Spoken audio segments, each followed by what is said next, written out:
भगवत गीता सत्संग में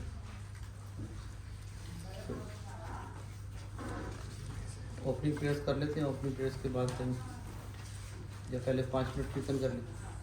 थोड़ा 5 मिनट कीर्तन करते हैं।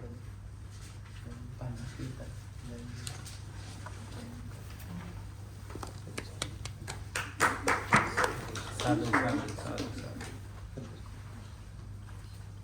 वो फ्लावर्स ले आए थे, मैंने घर में ला दिए। नमो विष्णुपदाय कृष्णपृष्ठाय भूतले श्रीमते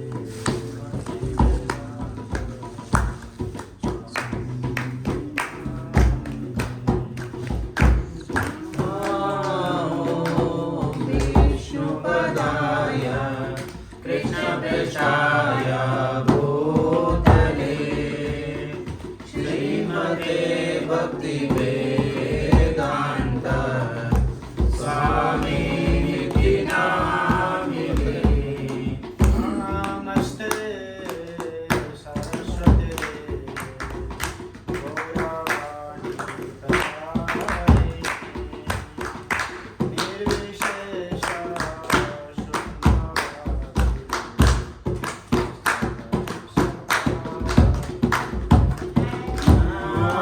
नमस्ते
the opening prayers.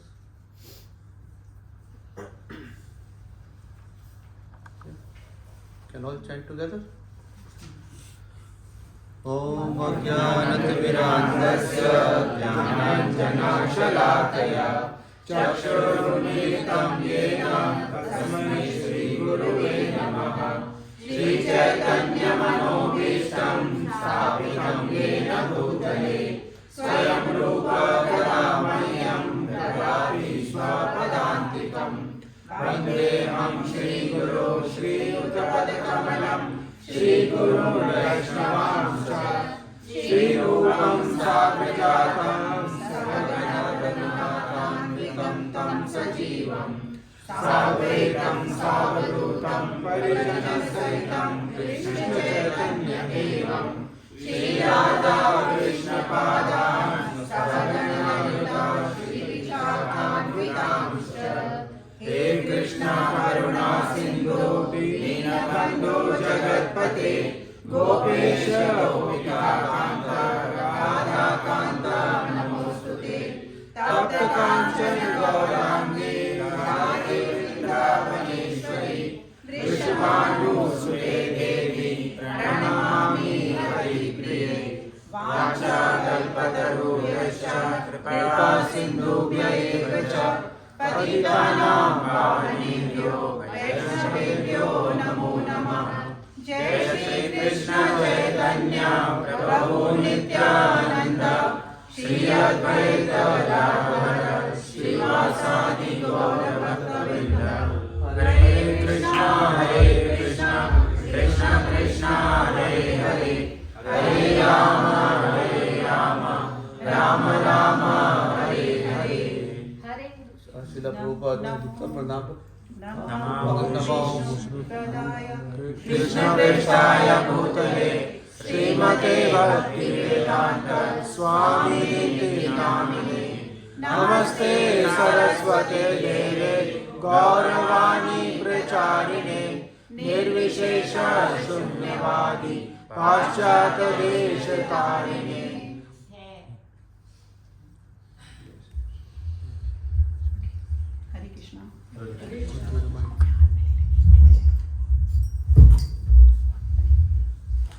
हरे कृष्ण।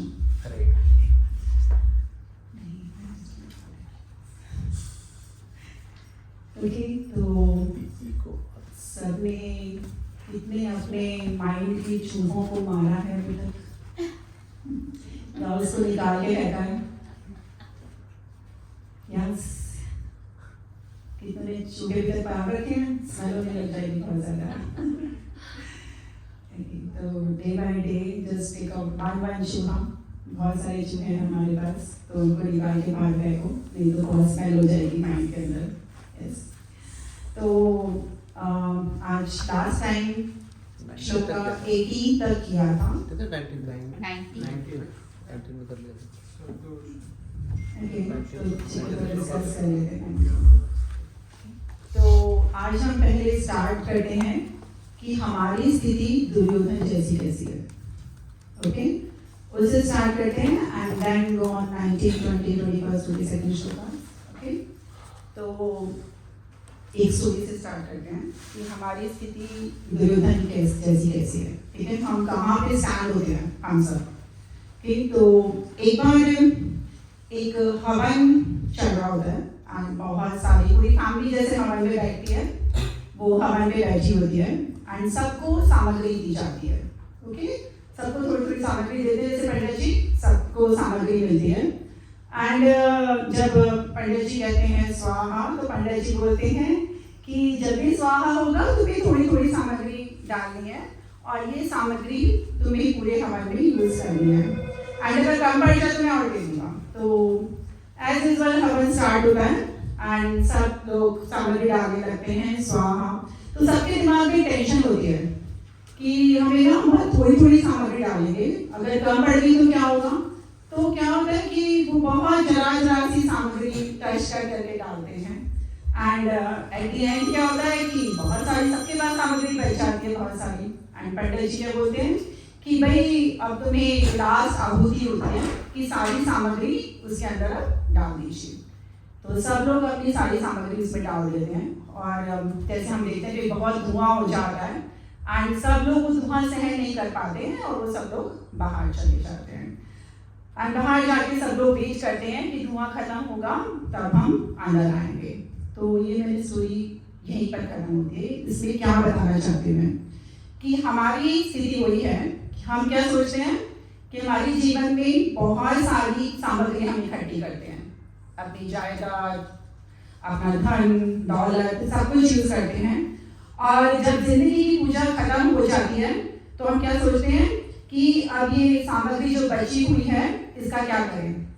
तो एट द लास्ट क्या होता है कि हम बचाने के चक्कर में इतना खो जाते हैं कि हम ये भूल जाते हैं कि अंदर ये सामग्री हमें हवन कुंड में डाल दिया और सिर्फ में सिर्फ धुआं ही होना है और कुछ भी नहीं होना है उससे। तो ये जो संसार है वो क्या है, हवन कुंड है और हमारा जो जीवन है वो क्या है, पूजा है और जो सामग्री है वो क्या है, हमारी जायदाद, धन दौलत, ये सब कुछ। तो जब एक दिन जब हम सब कुछ हवन कुंड में समाहित ही होना है तो अच्छी पूजा क्या है, जब हमें पता है कि एक दिन हवन कुंड में समाहित ही होना है तो अच्छी पूजा किसे कहेंगे यहाँ पर? Yes is your।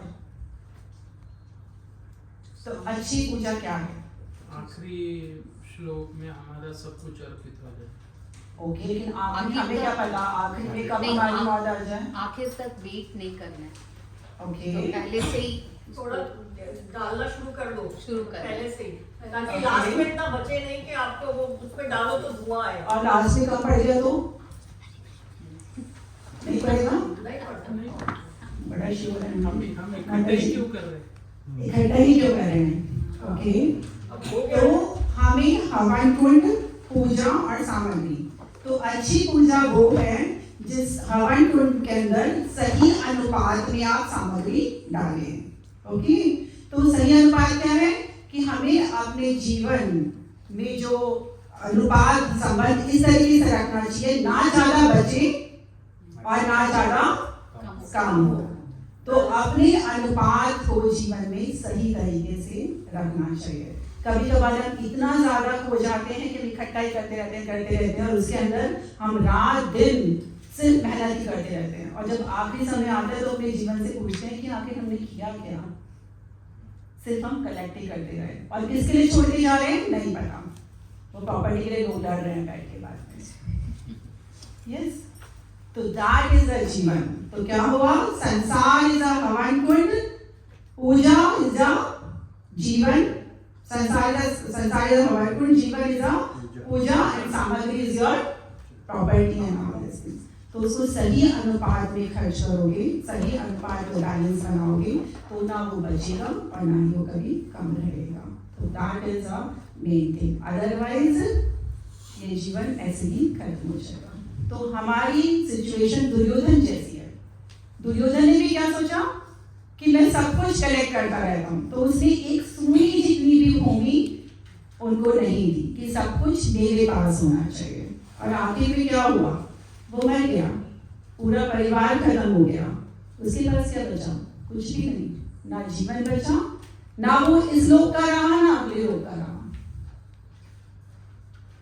तो यदि हमें सही पूजा करनी है तो अपने सही अनुपात के अंदर हमें अपने जीवन को व्यतीत करना चाहिए। ओके, तो that is the first start करने से पहले अपना शो का। तो मैं अभी थोड़ा सा 19 से स्टार्ट करती हूँ, मुझे नहीं पता था, मुझे था कि 18 शो का। ओके, कोई पढ़ना चाहेगा शो का? या प्लीज से पढ़ दीजिए शो का। सदोषोघातराष्ट्राणां हृदयानि व्यदारयन् नभश्च पृथिवीं चैव तुमलोभयनो नादयन्। ओके, कोई इसका बात करेगा? बहुत अच्छा पढ़ा आपने। ये मेरे डॉक्टर ने थोड़ा सिखा कर रखा लास्ट ईयर। कोई और इसका अनुवाद करेंगे? कोई भी प्लीज। इन विभिन्न शंखों की ध्वनि कोलाहलपूर्ण बन गई जो आकाश तथा पृथ्वी को शब्दयामन करती हुई धृतराष्ट्र के पुत्र को हृदय को विदीर्ण करने लगी। यस, यहाँ पर एक बहुत इंपॉर्टेंट चीज है कि हृदयों को विदीर्ण करने लगी। क्यों? भय। भय क्यों था भय? कि वो लोग हार जाएंगे। ओके, वो तो मुझे शायद नहीं पता था। मैं सॉरी, मैं वैसे क्लास में ले सकती हूँ, आंसर देने पड़ेंगे तभी क्लास आगे चलेगी। फ्यूचर को सोच कर पहले आप लास्ट क्लास में डिस्कस किया था। क्या? भय मतलब फ्यूचर का है। भय फ्यूचर का है, present future past present future, शोक मोह और भय के शोक मोह और भय। मगर यहाँ दुर्योधन को किस चीज का भय था? क्यों? उनको यही पता था कि हम हारेंगे, उनको कुछ नहीं पता था। क्यों फिर भी वो विद्रोही हुए? भीम से। क्यों भीम के बराबर था दुर्योधन? उनके साथ कृष्ण था इसीलिए। एग्जैक्टली। क्यों हुआ? क्योंकि कहते हैं, मैं अभक्त किसी को नहीं बोलूंगी, बट जिनको ज्ञान नहीं है उनको वो ज्ञान नहीं था। किसका? भक्ति का। जब हमारे पास ज्ञान नहीं होता तो हम क्या होते हैं कि हम अज्ञान की तरफ भाग रहे होते हैं। तो दुर्योधन क्या था? अज्ञान की तरफ भाग रहा था एक्चुअल में। ऑफकोर्स हमारे आचार्य कहते हैं किसी को अभक्त नहीं बोलना चाहिए, पर क्योंकि पता नहीं कौन कब भक्त बन जाए, but that's why I not use अभक्त वर्ड, बट कि उसे वो ज्ञान नहीं था भगवान के बारे में, ठीक है? तो इसलिए वो भगवान की तरफ ना जाके मैटेरियल भौतिक जगत की तरफ जा रहा था। और कहते हैं जब हमें ज्ञान नहीं होता और हम भक्ति की तरफ नहीं जाते, या हमें पता होता है कि एक्चुअल में जो हमने कार्य किया वो गलत है, और ये हम भौतिक परिस्थिति में बहुत ज़्यादा बढ़ते हैं, भौतिक चीज़ों में जब बहुत फंसते हैं तो वो हमें भय होता है। क्योंकि जब हमने भगवान की तरफ अपना हाथ बढ़ाया, जैसे अर्जुन ने, माता जी ने बोला, कृष्ण थे, क्योंकि वो उनको पता था कि ज्ञान था कि यस भगवान ही सब कुछ है, तो इसलिए उन्हें भय नहीं था। तो जब हम भगवान का हाथ पकड़ते हैं तो हम भय से दूर हो जाते हैं, और जब भगवान को छोड़ देते हैं, मतलब अज्ञान की तरफ बढ़ते हैं, तो हम बहुत ज़्यादा भय की तरफ बढ़ते चले जाते हैं। That is the first reason. Second reason कि जब हम भक्तों के प्रति बहुत अपराध करते हैं, तो जितना हम ज़्यादा अपराध करते हैं उतना हमारा भय बढ़ता चला जाता है, इंक्रीज होता जाता है ऑलवेज। तो उन्होंने क्या किया था? भगवान के भक्तों पर अपराध किया था, इसलिए उनका भय अपने आप ऑटोमेटिकली इंक्रीज।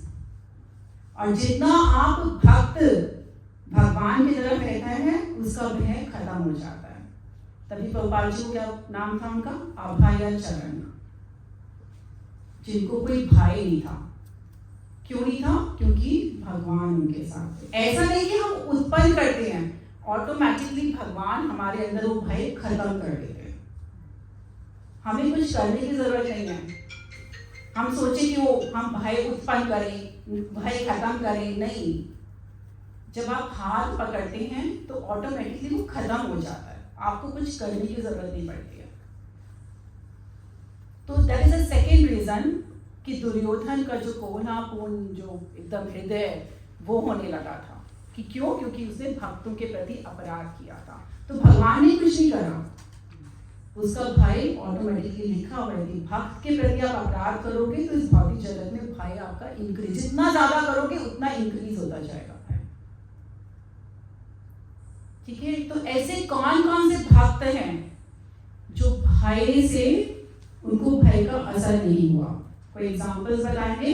भागवतम में बहुत सारे भक्त हैं, and one is example I just give the Srila Prabhupada. एक बार श्रील प्रभुपाद कलकत्ता में रह रहे थे, एंड वहाँ पे द्वितीय जब महायुद्ध हुआ, दूसरा महायुद्ध, उस समय वहाँ जहाँ वो बैठे थे वहाँ बहुत सारे डिवोटीज बैठे थे, एंड वहाँ पे बम आके गिर गया तो सारे इधर उधर भागने लगे।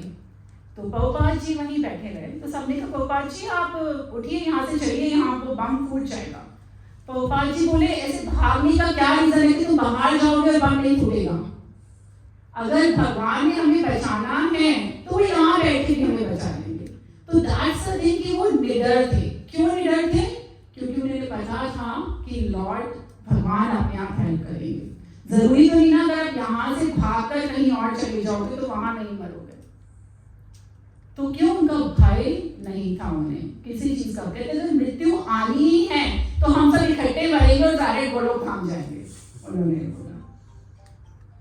तो ये कौन कह सकता है जिसे भय नहीं हो?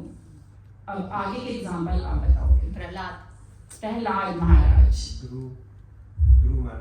ध्रुव महाराज को कोई भय नहीं था, पर प्रहलाद महाराज को हिरण्यकशिपु क्योंकि बहुत मारते, मतलब इतने सारे वो ये थे तो वो डरते नहीं थे।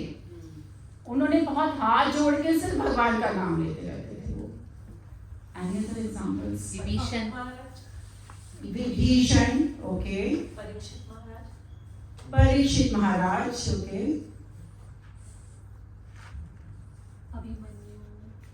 अभिमन्यु, यस, कह सकते हैं अभिमन्यु को ऐसा वैसे भी डर नहीं था, नहीं तो वो जाता ही नहीं खेल वगैरह के लिए। अभिमन्यु किस सेंस में कह रहे हो? हाँ, वैसे किस सेंस में कह रहे हो? क्योंकि उसको आदि ज्ञान पता था वो चक्रव्यूह में एंटर करने का। हाँ, बोल सकते हो, फिर भी वो गया। तो फिर हो गया अपना क्षत्रिय धर्म निभाने के लिए। एग्जैक्टली। और एग्जांपल देखो, सबको कितने अच्छे से पता है सारी चीजें। यस, द्रौपदी किस सेंस में? मतलब इतने एडवर्स सिचुएशन में भी उनको पता था कि जब उन्होंने भगवान का नाम लिया तो then Krishna came to help her. That is surrender. It's not a भाई कि उसमें ज्यादा नहीं आता भाई। या बट वो but okay, yes, one of the part. Yes, Rahul, you were saying something?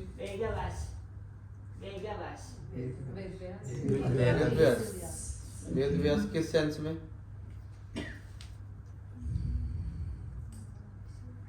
Okay, और कोई? स्वामी तुलसीदास जी। तुलसीदास जी किस सेंस में? वो अकबर ने उनको बंद किया था, but he was very confident. Yes, कि वो नहीं डरे थे। हाँ, यस। सुदामा सुदामा को किस बात का डर था? उनके कृष्ण जी उनके सखा थे।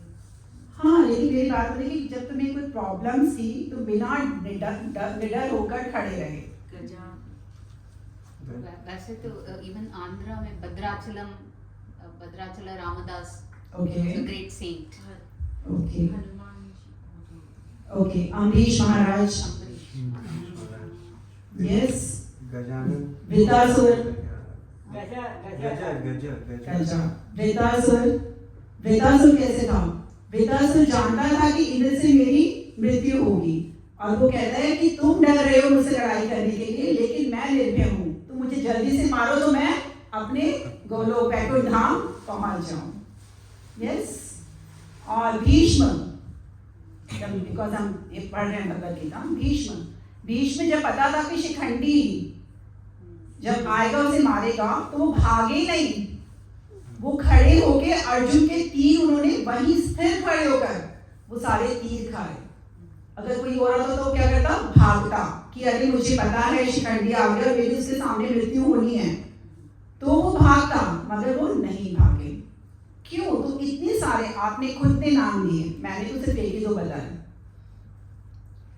क्यों आपने इतने सारे नाम लिए? बिकॉज यू नो कि यस, यदि हम भगवान का हाथ पकड़ते हैं तो हम निर्भय हो जाते हैं, हमें भय नहीं रहता। तो यहाँ पर सेम चीज बताई जा रही है कि जो दुर्योधन था उसमें भय इतना ज्यादा था कि इसलिए वो जब शंख बजे तो उसका हाल, मतलब उसका हृदय पूरा विदीर्ण हो गया। ठीक है, तो दुर्योधन समझता था कि ये जो भौतिक संसार है यही सब कुछ है, और हम भी ये समझते हैं कि भौतिक संसार सब कुछ है। एक्चुअली बोला गया है कि ये भौतिक संसार प वर्ग है। ओके, प वर्ग मतलब हिंदी में प वर्ग कौन से होते हैं? यस, कौन बोला? या प फ ब भ म। प मीन्स यस परिश्रम। ओके, पाप। प मीन्स परिश्रम या फिर सफलता या असफलता भी कहते हैं। पराभव एक्चुअली, पराभव। ओके, पराभव मीन्स असफलता, परिश्रम, whatever is your definition, different उसमें different यूज होता है। Please write down this is very important. क्योंकि हम यहाँ कह रहे हैं प वर्ग, ये संसार क्या है, प वर्ग है, और बहुत स्पिरिचुअल वर्ड क्या है, अप वर्ग है, ठीक है, अलग, मतलब जहाँ पे प वर्ग नहीं है। ओके, तो प मीन्स पराभव, फ मीन्स फेन, झाग, जब घोड़ा बहुत भागता है ना, तेज भागता है तो उसे फेन आने लग जाता है, झाग। मैं इसका मीनिंग समझाऊंगी अभी। ब मीन्स बंधन, भ मीन्स भय, म मीन्स मृत्यु। यस, इसमें से कौन सी 5 चीजें जो हमारे भौतिक जगत में नहीं है?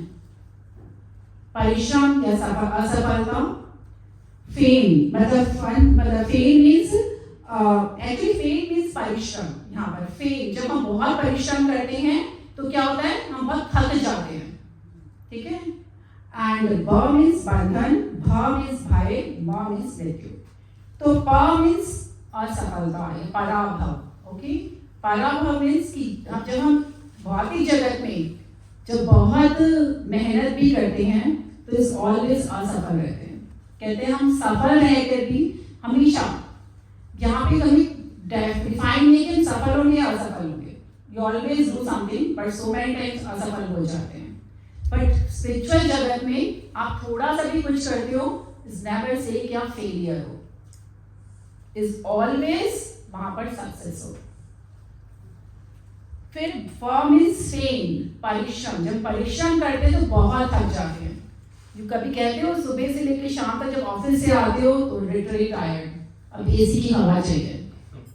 यस, लेकिन आप जब स्पिरिचुअली कुछ करते हो, आप जन्माष्टमी पे काम करते हो या फिर ऐसी कोई सेवा करते हो, तो नेवर से टायर्ड। कहते तुम्हें आनंद मिला हमें वो करके।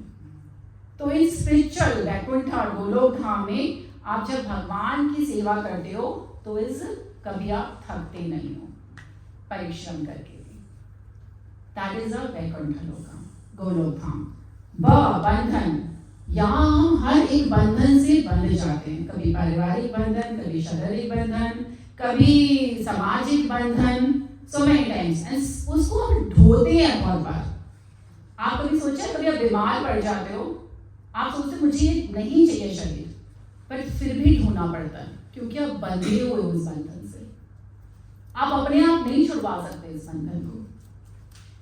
पर जब आप वैकुंठ भगवान के पास जाते हो तो आप उस भगवान के बंधन से बंधे होते हो, उनकी सेवा से बंधे होते हो, लेकिन फिर भी आप उसको एंजॉय करते हो, आनंद लेते हो आप उसके अंदर।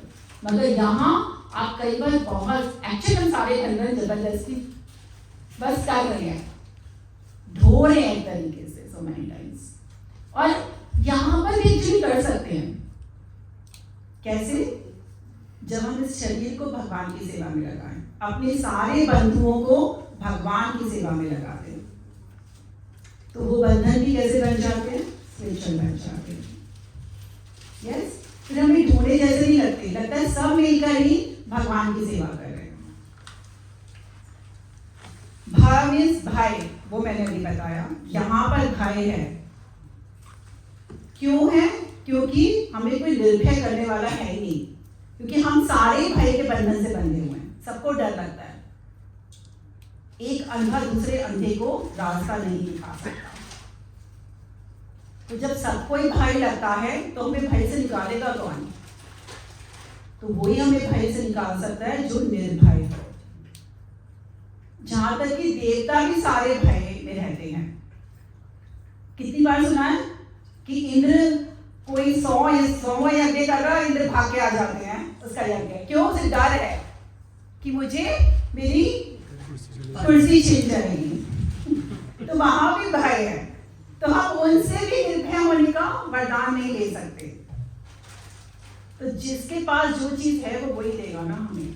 तो जब हम वैकुंठ में चाहते हैं वहां कोई भय नहीं है, किसी चीज का भी नहीं है, वहां से भगवान की सेवा करते हैं, खुश रहते हैं। यह हमें बहुत सारे एग्जाम्पल देख लिए। लास्ट और सबसे बड़ा भय क्या है हमें यहाँ पे? मृत्यु का। लास्ट इज अ मृत्यु, जो सबको पता है आनी है। और मृत्यु के बाद भी ये नहीं पता हम कौन सी योनि में जाएंगे, छिपकली योनि में जाएंगे, किस योनि में जाएंगे, आई डोंट नो। तो तुम्हें जैसे है वैसे तुम्हें उस शरीर को ढूंढना पड़ेगा। लेकिन जब आप भगवान का सानिध्य प्राप्त करते हैं, गोलोक में वो पहुंचते हैं, जिस भी पोजीशन पे जाते हैं, मान लो बच्चे की पोजीशन पे गए, आप बूढ़े बन के गए, तो आपने क्या मतलब कि जिस भाव से भगवान की पूजा करते हैं आप उस भाव में वहां पहुंचते हैं। जैसे यशोदा माँ और नंद महाराज, वो थोड़े बड़े एज के हैं, लेकिन वो वहां पर भी सेम एज में रहते हैं, वो ना उससे बड़े होते ना उससे छोटे होते, ऑलवेज इन सेम एज।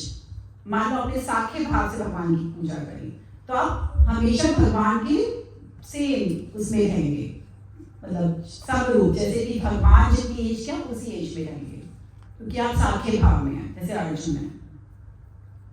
तो आप जिस भाव से भगवान को पूजेंगे, आप उस भाव से वहां जाएंगे और आप वैसे ही रहेंगे, ना घटेंगे ना बढ़ेंगे। अंतकाले माम स्मरण, और यहाँ पर होता है अंतकाले च मामेव स्मरण मुक्त्वा कलेव। तो आपने जो जैसा भगवान को पूजा पूरी लाइफ, आप उसी भाव से ऊपर पहुंचेंगे। ठीक है, आपने दास्य भाव से पूजा तो हनुमान जी जैसे दास्य भाव में आते हैं, तो वैसे जाएंगे वहां पर भगवान की सेवा करेंगे। कहते हैं सहस्त्र लक्ष्मियां भगवान को वहां सर्व कर रहे हैं। तो जैसा आपका भाव होगा आप उस भाव से वहां पहुंचेंगे। तो that is our shloka here कि जो दुर्योधन था वो भौतिक उसमें इन सब में फंसा पड़ा था। क्यों? क्योंकि उसे भय था कि मेरा ये सब कुछ छीन जाएगा। तो that is today's shloka 19 shloka भय। और हमें इस भौतिक संसार से यदि निकलना है तो हमें ये 5 चीजें पता होना चाहिए। दिस इज अ भौतिक संसार, और स्पिरिचुअल क्या है? अपवर्ग, जहाँ पे चीजें नहीं है। सो के 20th पे चले तो आपने पढ़ लिया होगा, तो लास्ट टाइम पढ़िए तो पढ़िएगा। अथ व्यवस्थितान्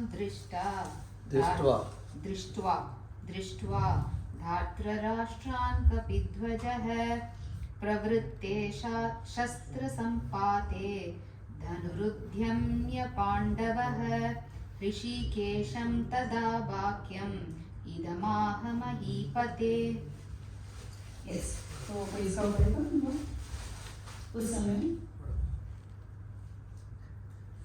उस समय हनुमान से अंकित ध्वजा लगे रथ पर आसीन पांड्यपुत्र अर्जुन अपना धनुष्य उठाकर तीर चलाने के लिए उद्यत हुआ। हे राजन, धृतराष्ट्र के पुत्र को व्यूह में खड़ा देखकर अर्जुन श्री कृष्ण से वचन कहे।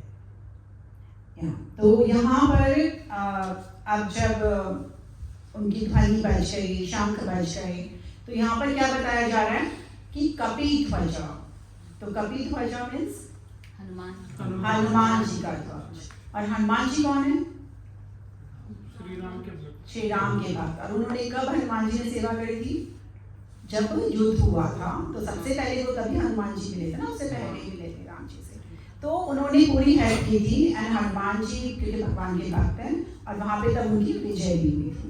एंड ऑलवेज लॉर्ड जो है अपने भक्त को क्रेडिट देते हैं। ऐसा नहीं है कि भगवान हमेशा चाहते तो खुद भी लंका जला सकते थे, चाहते तो खुद भी सीता को लेके आ सकते थे, but is lord's always mercy, कृपा है कि वो हमेशा भक्त को अपना सारा क्रेडिट देना चाहते हैं, क्योंकि वो कहते हैं भक्त जो है मेरे से ऊपर है। यस, तो ऑलवेज वो भक्त को हमेशा देते हैं। तो जो हनुमान जी हैं वो चिरंजीवी में से आते हैं। तो कोई बताएगा कौन कौन से और सारे चिरंजीवी हैं? परशुराम, अश्वत्थामा, ओके, विभीषण, कृपाचार्य, परशुराम तो हो गए, बलि महाराज, बलि। ठीक है, these are the, and Hanuman ji आज भी हैं। उनकी कथा आती है रामायण में, महाभारत में एक्चुअली बताते हैं कि जब ये युद्ध में हार गए थे सारे पांडव, तो तब जब उनको वनवास मिला 12 years का, तो जब अर्जुन 5 days के लिए ऊपर स्वर्ग में गए, तो 5 days मतलब धरती के 5 days, मगर देवताओं के 5 years, तो 5 साल वो स्वर्ग में रहे। उस समय द्रौपदी भीमा से कहती है कि आप दक्षिण की तरफ जाइए, and that name is what's the name of that, I don't know, Kadali one something is a name, जहाँ पर भीम जा रहे होते हैं वहां से, एंड वहां पे जब जा रहे होते हैं तो हनुमान जी बैठे होते हैं। आई थिंक सबको स्टोरी पता है क्या होता है। फिर आगे पूंछ हटाने की कोशिश करते हैं, तो क्या होता है फिर? पूंछ नहीं गिरती है, क्योंकि वो नहीं पहचान पाते कि ये कौन है। एंड उसके बाद हनुमान जी अपना परिचय देते हैं, एंड उसके बाद जब हनुमान जी परिचय देते हैं तो फिर क्या होता है?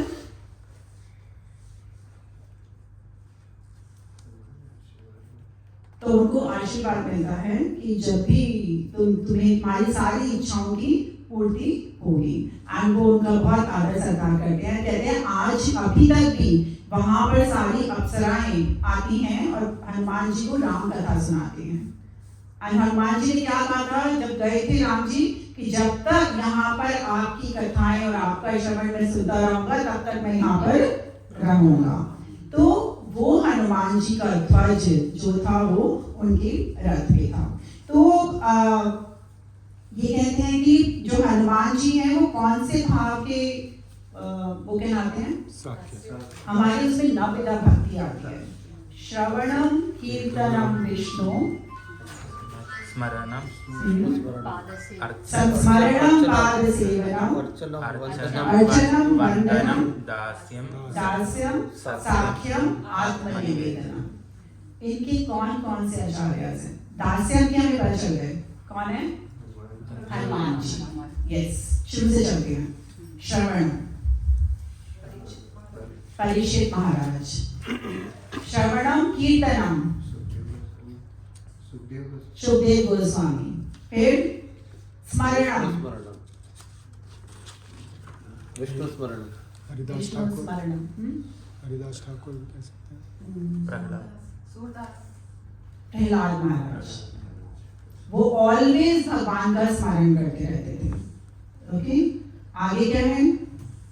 पाद सेवनम लक्ष्मी जी, है ना, सबको सब कुछ पता है। अर्चनम पृथु महाराज, वंदनम अक्रूर जी, अक्रूर जी भगवान की हमेशा वंदना करते थे, पूजा करते थे। दास्यम हनुमान जी, साख्यम अर्जुन, आत्मनिवेदनम बलि महाराज। क्यों बलि महाराज क्यों थे? स्वयं को समर्पण कर दिया था। तो और इन सबको जो फॉलो करते थे, नवविधा भक्ति के सारे फॉलो करते थे, वो कौन है? अम्बरीश महाराज, कि जो पूरी नवविधा भक्ति सारे जो नौ हमारे प्रोसेस हैं उन सबको फॉलो करते थे, सारी चीजें करते थे। अम्बरीश महाराज। ओके, तो दास्यम इज हनुमान जी, साख्यम अर्जुना। यस, तो दो के बारे में यहाँ पे है। अर्जुन जो है वो कृष्ण के रथ पे बैठे हैं, और जहाँ कृष्ण है वहां पे लक्ष्मी जी ऑटोमेटिकली हैं। और कौन है? भगवान के भक्त हनुमान हैं। और कब हुआ ऐसा? ऑफकोर्स जब भक्त कोई प्रेयर करता है तो भगवान उसको बहुत जल्दी सुनते हैं। तो यहाँ भक्त बैठे हुए हैं और वो क्या कह रहे हैं हनुमान जी से? हनुमान जी क्या कह रहे हैं? हे कृष्ण, एक भक्त दूसरे भक्त के लिए प्रार्थना कर रहा है कि इसकी विजय हो। तो हनुमान जी कृष्ण के लिए प्रार्थना कर रहे हैं, इससे कृष्ण के लिए कि इसकी विजय हो। और जहाँ तक भगवत में आई थी, में कहते हैं कि जहाँ कृष्ण और अर्जुन है वहाँ कभी हार नहीं होती। ठीक है, तो दैट इज इम्पोर्टेंट कि इसलिए हम भक्तों का सानिध्य प्राप्त करते हैं। और इसीलिए भगवान के रथ पर कपिध्वजः वो था, हनुमान जी का साइन था। ऐसा नहीं कि कृष्ण नहीं जीत सकते थे, लेकिन फिर भी अर्जुन ने क्या कहा कि एक भक्त की जब होता है उसकी भगवान बहुत जल्दी सुनते हैं। एंड ऐसा कब हुआ? कि जब अर्जुन की कृष्ण ने सुनी और एक भक्त की जान बचाई, जबकि वो दानव था। अर्जुन ने प्रार्थना करी कि इसको छोड़ दिया जाए कृष्ण से, और भगवान ने उन्हें छोड़ दिया, और वो दानव था, माया दानव। जब खांडव रस चलता है, उसमें बहुत सारे सर्प मारे जाते हैं, तो माया दानव भागा भागा आता है अर्जुन के पास और उनकी शरण ग्रहण करता है। कहता है कि अगर मैं अर्जुन की शरण ग्रहण करूंगा तो कृष्ण मुझे कुछ नहीं कहेंगे। तो उसने क्या किया, एक भक्त की शरण ग्रहण करी। तो it's very easy in this life, you just take the shelter of the devotees. अगर अपना सामर्थ्य नहीं भी होना तो बस डिवोटीज का हाथ पकड़ लो, तो अपने आप पहुंच जाओगे। बट उसके लिए भी कर्ज तो करना पड़ेगा ठीक है, डिवोटीज का हाथ पकड़ने के लिए भी। तो यहाँ पर एक वर्ड आता है अगेन। सी, हर जगह भगवान के बहुत सारे शब्द, भगवान के नाम आते हैं, हर जगह उन नामों का अलग अलग मीनिंग कोई होता है, बट उसका कॉन्टेक्स्ट मतलब बताने का तरीका उसमें अलग होता है कि क्यों वहां नाम आया। That is ऋषिकेशम। अगेन सबको पता है इसका मीनिंग, बता दो, मैं भूल गई। इंद्रियों को जीत लिया, इंद्रियों को जीत लिया। तो यहाँ पर भगवान क्यों यहाँ पर ऋषिकेशम उन्हें बोला गया? ऑफकोर्स उन्होंने अर्जुन की इंद्रियों को जीत लिया था कि भगवान यहाँ पर भक्त क्यों ऋषिकेशम बोल रहे हैं। अर्जुन कहते हैं, एक हमारे आचार्य जो है श्री प्रबोधानंद सरस्वती, वो बोलते हैं, दुर्दांते इंद्रिय काला सर्पपटली प्रतोघात दृष्टयाते। मतलब दुर्दांते इंद्रिय काला, जो ये इंद्रियां हैं ये बहुत दुष्कर हैं, काल की तरीके से हैं, जो हमसे बहुत सारे ऐसे कार्य करवाती जो हमें नहीं करने हैं। ठीक है, तो बोलते हैं कि जैसे सर्प पटली, जैसे कि तुम सर्प के लिए तुम दांत निकाल दो तो क्या होता है, उसका विष खत्म हो जाता है, और वो फिर तुम उसको जैसे मर्जी नचाओ, तुम्हें कोई डर नहीं लगता, तो वो कुछ भी काटेगा नहीं, कुछ नहीं करेगा। उसी तरीके से ये इंद्रियां बहुत दुर्बल हैं, इनको संभालना बहुत मुश्किल है। लेकिन जैसे ही हम भगवान के हाथ में अपना हाथ देते तो भगवान हमारी इंद्रियों के रखवाले हो जाते हैं, मतलब हमारी टेक केयर करते हैं हमारी पूरी तरीके से। और फिर क्या होता है, हम जितना मर्जी इंद्रियों से कार्य करें, जो मर्जी कार्य करें, मगर माया हमारे पास नहीं पटकती है। जैसे गोपियां क्या थी, भगवान को बहुत भूलने की कोशिश करती थी, रात दिन कहती थी कृष्ण हमारे दिमाग से निकल जाओ, क्यों में इतना याद आते हैं, लेकिन फिर भी वो उन्हें नहीं निकाल पाती थी। तो जैसे ही हम उस सांप की तरह अपने हाथ सब कुछ भगवान को हाथ दे देते हैं, वैसे ही माया हमें हमारे पास कभी नहीं पटकती है, कभी नहीं आती है। तभी कहते हैं ऋषिकेश सर्वोपाधि विनिर्मुक्तं तत्परत्वेन निर्मलं ऋषिकेन ऋषिकेश सेवनं भक्तिरुत्तम। भक्ति ऋषिकेश मतलब अपनी इंद्रियों को भगवान की इंद्रियों के सेवा में लगा दो। क्यों? क्योंकि ये इंद्रियां भी भगवान ने दी है हमें, तो जिसकी वस्तु है उसी को अर्पित कर दो। तो यहाँ पर भी सेम हो रहा है, बिकॉज अर्जुन जो है कहाँ बैठे हैं, रथ पे बैठे हैं, और उनके सारथी कौन है, कृष्ण है। तो अब अर्जुन ने कहा, अर्जुन क्यों ये आया, क्योंकि उसके नेक्स्ट श्लोका में वो क्या बोलेंगे कि भगवान मुझे कहाँ लेके चलो, सैन्योर उभयोर मध्य, मुझे सेना के बीच में, दोनों सेनाओं के बीच में लेके चलो। क्यों उनके दिमाग में बात आई? एक्चुअली उनके दिमाग में बात नहीं आई, क्योंकि उन्होंने कहा ऋषिकेश मैंने आपको अपनी इंद्रियां अपने हाथ में दे दी हैं, अब आप जो चाहो वो करो। तो भगवान ने कहा मैं क्या चाहता हूँ कि तुम क्या बोलो, सैन्योर मध्य, कि अब मुझे मेरा रथ वहां लेकर चलो। तो दैट इज हमें लगता है कि जब हम भगवान को जब तक हाथ नहीं देते तब तक हमारी बुद्धि हमारे हिसाब से चलती है। अभी तक हम अपनी बुद्धि चला रहे हैं, लेकिन यहाँ पर ऋषिकेश कहते भगवान ने क्या कहा, वेट, अब मैं बताता हूँ तुम्हें आगे क्या करना है। तो ये नहीं कि हाँ, ये नहीं सोचना बिल्कुल भी जब ये आगे चलेगा कि वो माया के उसमें आ गए थे इसलिए उन्होंने ऐसा बोला। भगवान एक्चुअली चाहते थे, इसलिए उन्होंने अब आगे वाला श्लोक बोलेंगे। Yes, fast. अर्जुन वाच। कौन कर रहे हैं? प्रभु आप पढ़ोगे? 5 minute. Next time? Okay okay, तब करेंगे नेक्स्ट टाइम। हाँ, तो ये जो श्लोक संख्या 20 के अंदर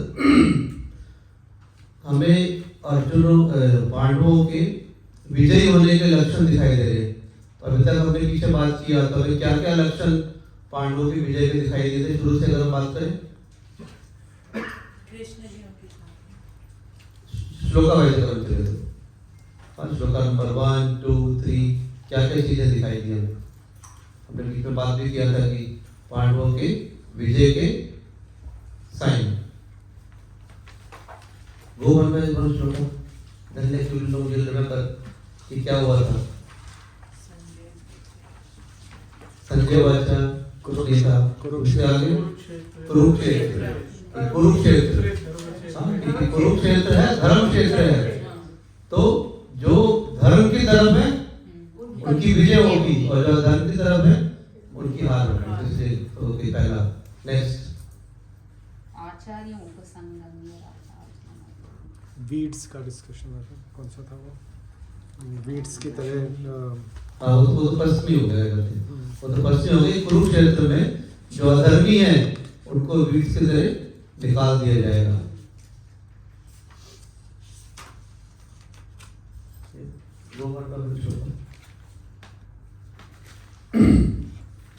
नेक्स्ट, उनके शंख दिव्य शंख थे। उनके शंख किसके शंख दिव्य थे? पांडवों के दिव्य शंखो पदत मदो। हाँ, यस।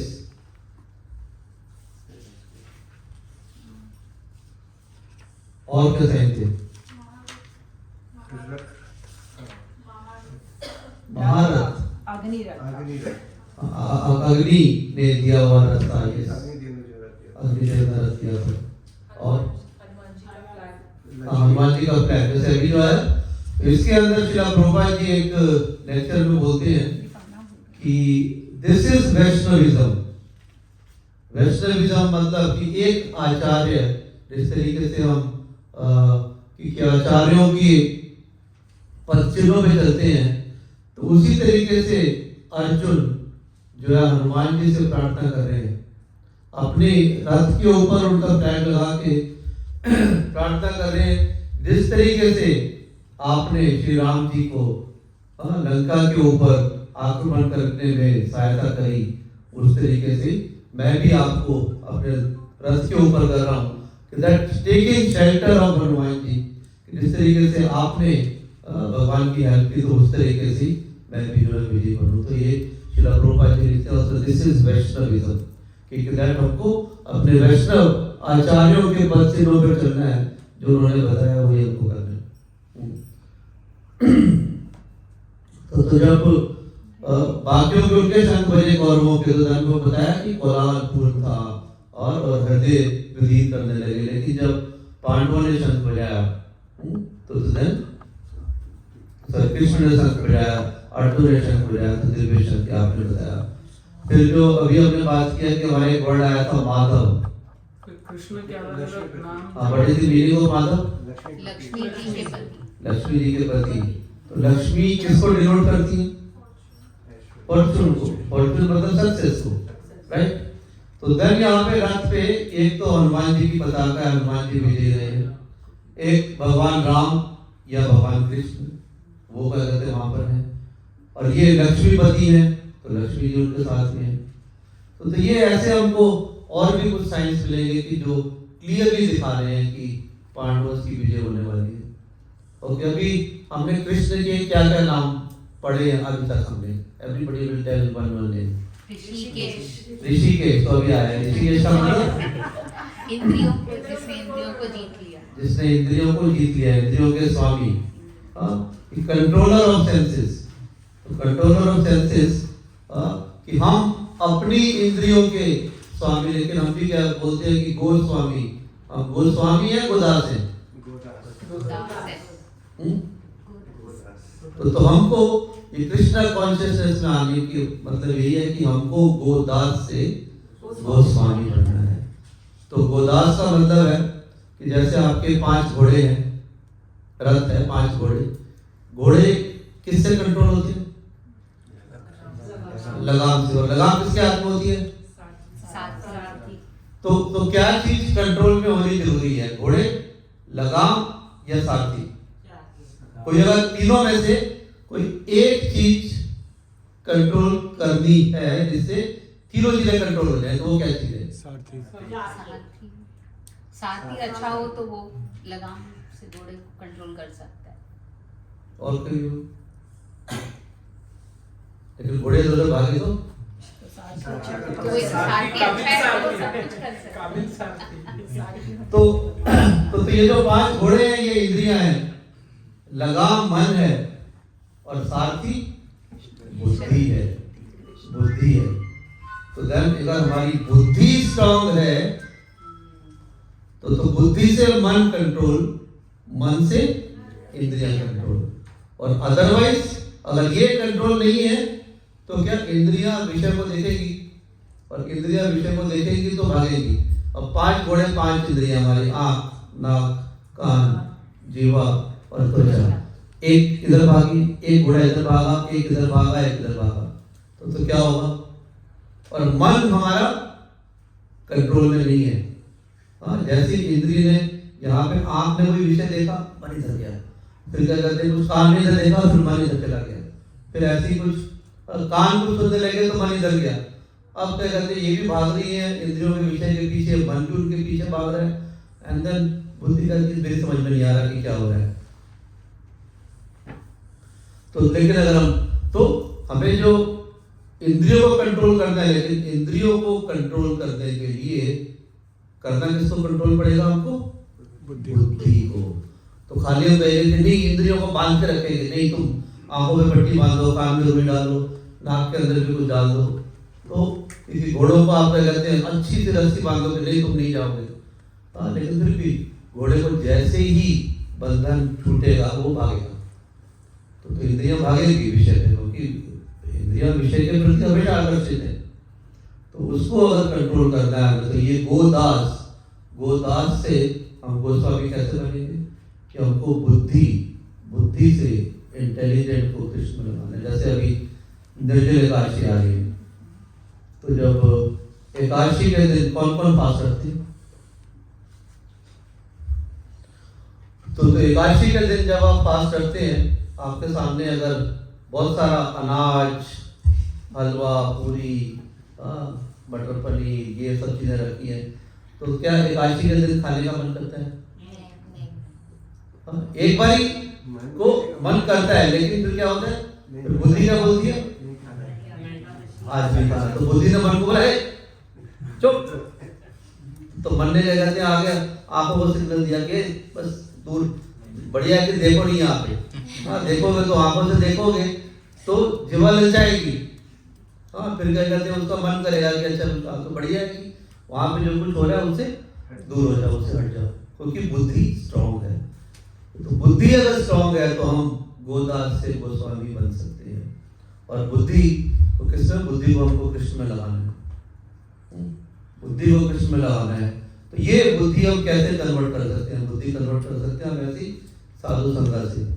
जब हम हरे कृष्णा मंत्र का जप करते हैं, जब हम भगवद गीता भागवतम पढ़ते हैं, जब हम भगवान को भोग लगा के प्रसाद खाते हैं, जब भगवान के मंदिर में हम भगवान की पूजा करते हैं, भगवान की सेवा के लड्डू गोपाल को आज जलाना है, वस्त्र पहनाने हैं, तो ये सब जब हम करते हैं तो इससे हमारी बुद्धि जो है वो भगवान में लगती है, बुद्धि स्ट्रांग होती है।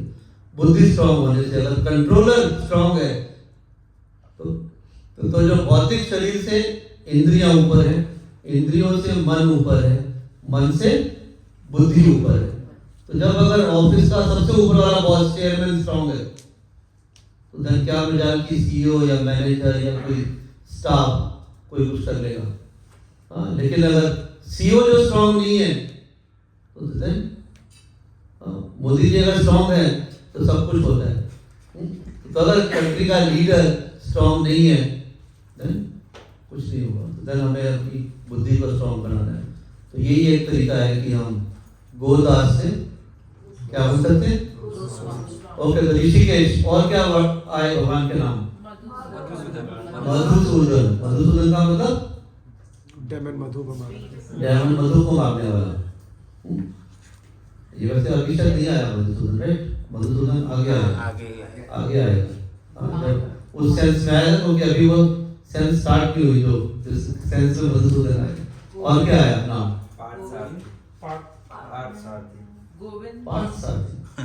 पार्थसारथी कहाँ पे आया? माधव आया, यस।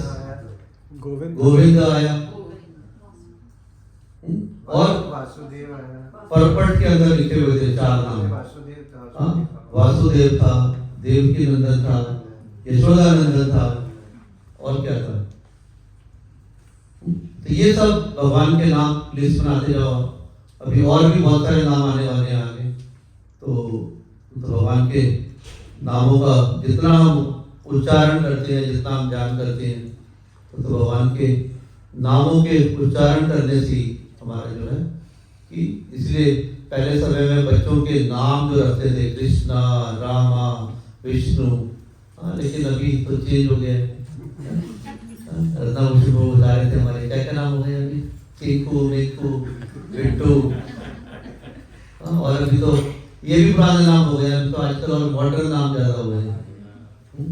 तो सबको नया नाम चाहिए, नया। तो ओके, तो किसी का कोई प्रश्न, कमेंट? तो अभी जो आने वाले शनिवार को वैसे एकादशी 6 तारीख की है, लेकिन फ्राइडे की, लेकिन हमारे वैष्णव कैलेंडर में है कि फास्ट रखने के लिए सैटरडे को है। और निर्जला एकादशी है, ये पांडव निर्जला एकादशी। तो पांडव निर्जला एकादशी वैसे तो सभी एक महीने में 2 एकादशी आती हैं, तो पूरे साल में 24 एकादशी आती है। लेकिन भीम का नाम भी हमने पढ़ा था पीछे, वृकोदरा का मतलब क्योंकि उसकी जो पेट की अग्नि जो थी, वृक उधर की जो अग्नि थी वो इतनी तेज थी कि कुछ खाओ एकदम जला के चलो अभी नेक्स्ट लेकर आओ। तो वृकोदरा, तो भीम को ये प्रॉब्लम थी। भीम कहता भैया मैं कैसे इतने फास्ट रखूं, मेरी तो मैं तो बिना खाए रह नहीं सकता हूँ। और जब पूरा सबको खाना मिलता था तो उसके अंदर कि बाकी सबको 1/5 मिलता था और 4/5 अकेला भीम खाता था। तो भीम कहते हैं कि मैं तो हर समय फास्ट नहीं रह सकता, मुझे कुछ ऐसा उपाय बताओ कि मैं सब एकादशी को बिना रखे और उसका फल ले लूं। तो तब उसको बताया कि भाई आप ये जो जून के महीने में, जो समर के महीने में जो एकादशी आती है, आप उसको निर्जल एकादशी रखो। उससे मतलब पूरे दिन में जल भी नहीं पीना, हम कुछ खाना भी नहीं। तो वो एक रखो आप, तो देन फिर आपको बाकी एकादशी रखने की जरूरत नहीं है। तो अगर किसी से कोई एकादशी मिस हो गई है या नहीं रख पाए हैं, तो this is like big Ekadashi. तो आप ट्राई करें, जिन्होंने एकादशी नहीं भी रखी है, ट्राई करें कि कम से कम इस एकादशी पे आप ग्रेन्स नहीं खाएं, नो ग्रेन्स, नो बीन्स। आप 12 बजे तक कोशिश करें कि कुछ भी नहीं खाएं। 12 बजे के बाद कुछ फलाहार ले सकते हैं। बहुत सारी चीज़ें हैं कि फ्रूट्स है, आप साबूदाना ले सकते हैं, सिंगाड़ा ले सकते हैं, पोटैटो ले सकते हैं, शकरकंदी ले सकते हैं, ड्राई फ्रूट्स ले सकते हैं, केलवा ले सकते हैं, बहुत सारी चीज़ें।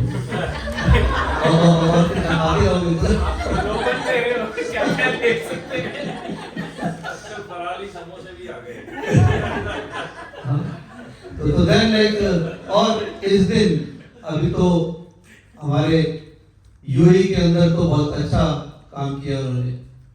निर्जला एकादशी के दिन क्या किए? हॉलीडे दे दिए, ठीक है, होली डे। हॉलीडे मतलब पुण्य दिवस, पवित्र दिन। तो पवित्र दिन आपको ये दिया है, तो आप उस दिन उठ के कम से कम 16 माला जप करें। अगर ज्यादा खाने का मन करे तो क्या करना है? एक माला और जपे। फिर और खाने का मन करे तो एक माला और, फिर खाने का मन करे एक माला और, जितनी बड़ी बारी खाओ फिर आपका अगर 25 बारी खाने का मन करे तो क्या हो जाएगा 16 + 25, तो that is okay, that is okay. तो करो ये अभी तो मुझे चेक करना पड़ेगा, तो बढ़िया है कि मैं नहीं खाऊं तो अच्छा है, बट लेकिन अगर खाओ तो जब भी करो तो कोई बात नहीं, वो भी अच्छा है। तो हम शनिवार को सुबह मंगला आरती हमारा होता है, मंगला आरती का प्रोग्राम हर शनिवार को किसी न किसी के घर पे सुबह 5:30 से 7:30। तो इस बार हम सब लोग मिलकर 16 माला जप करने वाले हैं। तो 5:30 बजे मंगला आरती करेंगे और मंगला आरती हो जाएगी 6, 5, 6, 10 तक। तो उसके बाद एक सीटिंग में 1.25 घंटे लगेंगे, सब लोग 16 माला जप करेंगे। तो आप में से कौन कौन ज्वाइन करना चाहता है? दुबई के अंदर ही है नादा तो सुबह जाते हैं, नादा दुबई में सुबह सिर्फ 12 मिनट लगते जाने में, अल्मुला प्लाजा के पास राइट। तो सिर्फ जाने में 10-12 मिनट लगते हैं। तो एड्रेस आपको दे देंगे, ट्राई करें। ये एकादशी का इतना बड़ा दिन है, सुबह सुबह अगर 16 माला जप करने के लिए मिल जाए, then like you see that ब्रह्म मुहूर्त में 16 माला करके then how much energy, ऐसे होता है ना कि फोन अगर सुबह सुबह पूरा चार्ज हुआ है 100% तो पूरा दिन काम करता है, बीच में डिस्चार्ज नहीं होता। तो ऐसे अगर सुबह सुबह हमारी बैटरी पूरी चार्ज हो जाएगी अच्छी से, देन उसके बाद फिर आप देखें अगर खाने का कुछ मन करे तो पर फॉर्मूला वही each time meeting 108, that is only 7 minutes. 7 minutes वाला 10 मिनट खाना, दोबारा मन करेगा तो दोबारा। ठीक है, तो कौन कौन जो है वो जो फास्ट अभी नहीं रखते हैं, रखने के लिए कोशिश कर सकते हैं। Like everything begins with something. There is a beginning for everything. Try बहुत सारी चीजें हैं, आप सिर्फ उस दिन ग्रेन्स नहीं खाना, बीन्स नहीं खाना, no grains no beans. Fruits खा सकते हैं, हाँ फ्रूट्स खा सकते हैं, फ्रूट्स खा सकते हैं, फ्रूट्स खा सकते हैं, मखाने खा सकते हैं, ड्राई फ्रूट्स खा सकते हैं। वैसे भी scientifically is very good after 11th day, science के हिसाब से भी बहुत अच्छा है। तो सब ट्राई करें। एक बार ये मैंने रखे हैं, लेकिन फ्रूट्स में भी फिर बहुत ज्यादा बनाना हो जाने वाला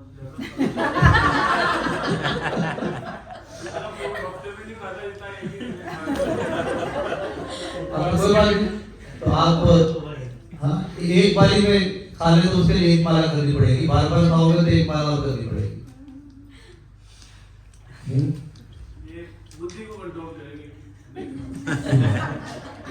बुद्धि कंट्रोल में होगी जब आप जब करेंगे तो बुद्धि कंट्रोल में हो जाएगी, क्योंकि बुद्धि जब हमारी रहेगी, बुद्धि जब कंट्रोल करना मुश्किल है। लेकिन हमें बुद्धि को कृष्ण को दे देना है। जब बुद्धि को हम जब करके बुद्धि को कृष्ण को दे देते हैं, तो देन अर्जुन ने भी क्या किया, क्योंकि रथ का जो सारथी जो है वो कृष्ण को बना दिया, तो देन अपनी सब कुछ जो है वो कृष्ण को दे दिया। That okay, so now you take me wherever you want, and then I will go wherever you take. तो अपना पूरा जो चार्ज अपने रथ का जो है वो रथ जो है वो शरीर है, तो वो उसका चार्ज जो है वो कृष्ण को दे दिया। तो दैट इज व्हाट, जब हम अपनी बुद्धि को कृष्ण के हाथ में दे देते हैं, मन कृष्ण में लगा लेते हैं, इंद्रियों से सब भगवान के दर्शन करते हैं। क्या नाम का? अमरीश महाराज की तरह सब इंद्रियों को भगवान की सेवा में लगाते हैं। तो बस this is Krishna consciousness, nothing else. किसी का कोई प्रश्न?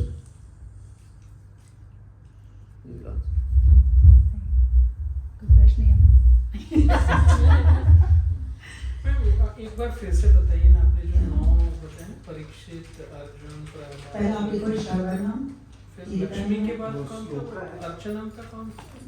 अर्चना ऋतु महाराज प्रथु महाराज वंदनम जखरू ठीक है, अभी नेक्स्ट एकादशी वीक कहाँ पे है पता है? माता जी के घर ओके तो नहीं जहाँ भी है तो next week we will celebrate here Panihati शिलादही festival. हरी वो बोल। क्यों सेलिब्रेट करते हैं, क्या स्टोरी है, वो नेक्स्ट टाइम बात करेंगे। And we will celebrate here Panihati शिलादही festival. हरी बोल। ठीक है। वैसे हमारा जो बड़ा जो भक्ति वृक्ष है जो बहुत पुराना चला हुआ है, जिसमें शोभित प्रभु और सूरज प्रभु भी हैं, तो हम थर्सडे को सब लोग मिलके शिलादही फेस्टिवल मना रहे हैं। वैसे ये मंडे को राइट, मंडे को है, लेकिन क्योंकि छुट्टी है तो हम सब लोग मिलकर थर्सडे को मना रहे हैं। और थर्सडे शाम को 6 बजे से लेके 8 बजे तक। तो अगर कोई आना चाहते हैं तो आप सूरज प्रभु शोभित प्रभु का बता देना। तो उसमें हम ये नित्यानंद प्रभु का रघुनाथ दास गोस्वामी के साथ में शिलादही फेस्टिवल जो बहुत ही सुंदर उत्सव है, उसमें बोल रहे हैं कि थोड़ा से ड्रामा करेंगे और थोड़ा कीर्तन, थोड़ी कथा और प्रसादन। ट्यूसडे जब कथा होगी तो और इंटरेस्ट जागेगा, तो थर्सडे सभी आ जाएंगे। हाँ नहीं, इस थर्सडे करोगे, इस थर्सडे को, ये तो परसों है, और ये तो नेक्स्ट थर्सडे को, नेक्स्ट ट्यूसडे को फिर हम वो करेंगे। उसकी कथा आज इसलिए नहीं बताई गई है कि वो सस्पेंस है। ठीक है, कोई प्रश्न नहीं है?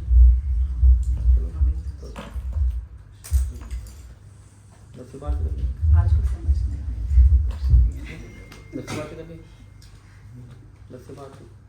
हाँ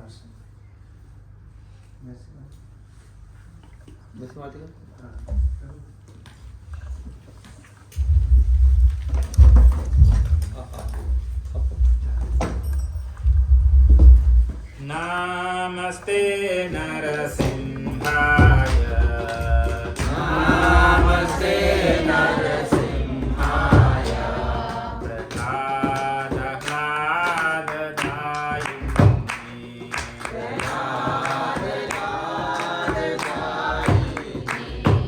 हिरण्यकाशिपूर्वक्षः,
की हरे हरे तो हरे कृष्णा। आज के जो होस्ट प्रकाश और सुनीता, प्रकाश और सुनीता जी का बहुत बहुत धन्यवाद, उनके लिए हम प्रे करते हैं। ऐसे ही कृष्ण भक्ति इनके अंदर पूरी भरपूर मात्रा में रहे, भक्तों का आवागमन ऐसे इनके घर में रहे, भगवान का कीर्तन, भगवान की कथा इनके घर में हृदय में हो। एक बार होस्ट के लिए हमारे प्रकाश जी और सुनीता जी के लिए एक बार प्रार्थना करेंगे जोर से हरे कृष्णा मंत्र बोलकर। हरे कृष्णा कृष्णा कृष्णा हरे हरे, हरे राम राम राम हरे हरे। और हमारी इस क्लास के सूत्रधार शुभानंद प्रभु, सूरज प्रभु, मित्तल माता जी जो इतनी तत्परता से कि हर हफ्ते इस क्लास का आयोजन करना, तो इन सबके लिए भाई हम प्रार्थना करते हैं कि ये बद्री बिल्डिंग को बद्री का आश्रम बना रखा है उन्होंने, तो ऐसे ही बद्री का आश्रम में भगवान की कथा होती रहे। एक बार आयोजकों के लिए हम हरे कृष्णा मंत्र बोलेंगे। हरे कृष्णा कृष्णा कृष्णा हरे हरे, हरे राम राम हरे हरे। और स्पेशल प्रेयर्स हमारे रत्नाभूषण गोविंद प्रभु के लिए, he needs lot of prayers, so let's pray for him। हरे कृष्णा कृष्णा कृष्णा हरे हरे, हरे राम राम राम हरे हरे। हमारी प्रेयर्स की रत्नाभूषण प्रभु हमारे साथ यहीं पे दामोदर देश में सेवा करते रहे। और एक प्रेयर हमारे शिक्षा गुरु ब्रजलीलानाथ प्रभु और माता जी के लिए भी। हरे कृष्णा कृष्णा कृष्णा हरे हरे, हरे राम राम राम हरे हरे। एक बार सब के लिए हरे कृष्णा कृष्णा कृष्णा हरे हरे, हरे राम राम हरे हरे। जो लोग नहीं आए हैं एक बार उनके लिए कृष्णा कृष्णा हरे हरे, हरे राम राम हरे हरे। Jagannath Yatra आ रही है, and this month we celebrate as a Jagannath Yatra, Jagannath ji के उसमें। तो छोटा छोटा होमवर्क करोगे सर? ओके, तो जो भी रेगुलर हैं जो आ रहे हैं ऑडियंस, क्वेश्चन है जगन्नाथ जी क्यों बीमार पड़ते हैं? पहला क्वेश्चन, जगन्नाथ जी का रथ क्यों निकाला जाता है? जगन्नाथ जी कितने दिन, जहाँ भी जगन्नाथ रथ से जाते हैं कहाँ जाते हैं, कितने दिन रहते हैं, और वापसी आते हैं तो उनकी क्या क्या लीलाएं हैं, उन 7 दिनों में क्या क्या लीलाएं होती हैं, और जब वापस आते हैं तो क्या लीलाएं? तीसरे का तो जवाब नहीं दे दिया। तो सबको एक एक बोलना है, बहुत ज्यादा नहीं। एवरी वीक ये 5-6 क्वेश्चंस हैं एवरी वीक। यस, नहीं, क्या है कि जगन्नाथ क्यों बीमार पड़ते हैं, और जब अगर कितने दिन बीमार पड़ते हैं, इसका मतलब एक ही लीला में आ जाएगा वो, ठीक है। और जगन्नाथ जी का जब रथ कहाँ पर जाता है, जब अपने अपने घर से निकलते तो कहाँ पहुँचते हैं, कितने दिन वहाँ रहते हैं, और उस जब दिन रहते हैं तो उसमें एक लीला है, वो लीला क्या है, और जब पहुँचते हैं तो क्या होता है, और जगन्नाथ यात्रा क्यों मनाते हैं, और जगन्नाथ यात्रा क्यों मनाते हैं। आपको तो बहुत सारी चीजें तो उसमें ऑटोमेटिकली इंक्लूड हो जाएंगी। अब ये आपस में बद्री बिल्डिंग डिसाइड कर लो कि किसको क्या बताना है। ओके, तो 3 weeks more, आई थिंक 3 या 4 वीक हफ्ते बचे हैं। 27 जून 27 जून तक है क्लासेस। तो सबको जो भी बता रहे कथा, नॉट मोर देन 7-8 minutes। जुलाई में सब लोग आप लोग हैं यहाँ पे या नहीं है? ठीक है, तो पता पूछ लेंगे सबसे जब होगा। अभी फिलहाल ये जगन्नाथ का मान है, तो 7 minutes 8 minutes तक सब बोल सकते हैं आराम से। And it's interesting, at least Jagannath ji के बारे में सबको पता चलेगा। यस, आई नो सबको पता है, लेकिन फिर भी भक्तों के मुंह से सुनना और अच्छा लगता है। ठीक है, चलो ओके, वांछा कल्पतरु राघवेन्द्रस्य कृपा सिन्धुभ्येव च पतितानां पावनेभ्यो वैष्णवेभ्यो नमो नमः। अनंत कोटि वैष्णव वृंद की जय।